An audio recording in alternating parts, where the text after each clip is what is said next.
Kesultanan Bima. Bagian 1. Masa-masa sebelum Islam. Bima, sebuah kota di Pulau Sumbawa yang menjadi bagian dari gugusan kepulauan di Nusa Tenggara. Di kota ini, pada abad ke-17, berdiri sebuah kesultanan yang menjadi bagian dari penyebaran dan perkembangan agama Islam di Nusantara. Kesultanan Bima pernah menjadi besar di masanya dan jejak-jejaknya masih bisa ditemukan hingga sekarang.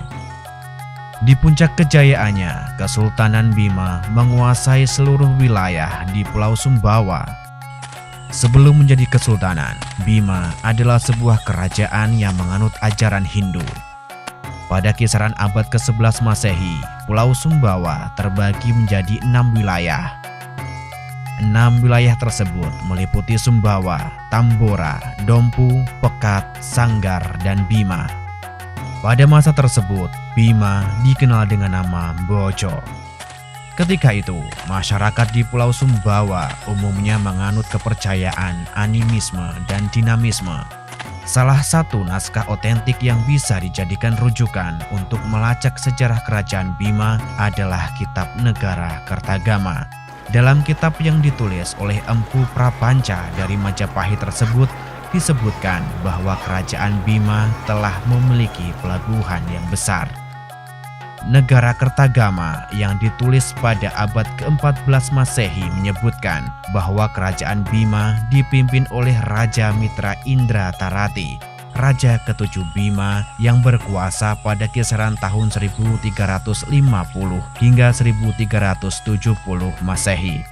Kerajaan Bima kala itu sudah memiliki hubungan dengan kerajaan-kerajaan di Jawa.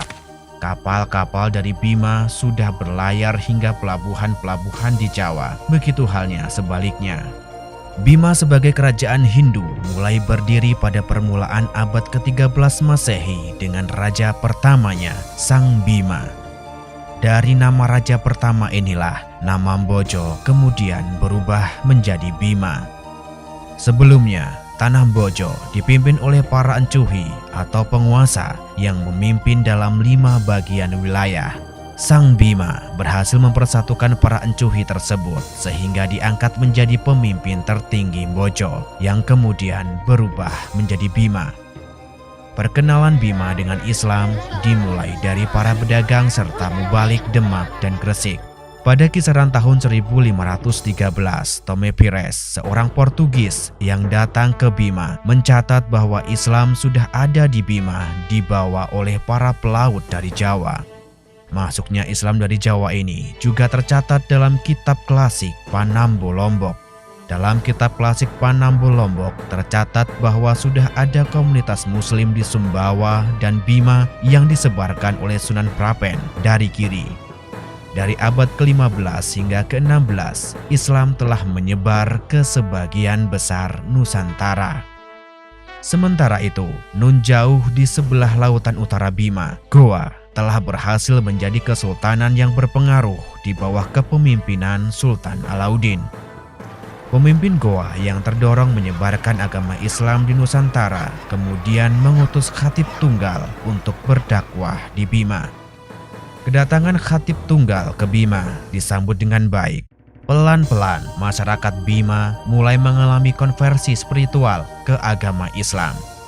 Meskipun mulai mengalami perkembangan yang cukup baik di kalangan masyarakat, namun kalangan bangsawan dan istana masih belum menerima kehadiran agama Islam. Hingga suatu ketika terjadilah konflik perebutan kekuasaan di istana Bima yang dilakukan oleh Salisi, adik dari mendiang Raja Bima. Perebutan kekuasaan itu mengakibatkan meninggalnya putra mahkota, Ruma Mambora. Sedangkan adik putra mahkota yang bernama Lakai melarikan diri ke Kesultanan Guatalo. Selama tinggal di Guatalo, Lakai mendalami agama Islam dan mengubah namanya menjadi Abdul Qahir.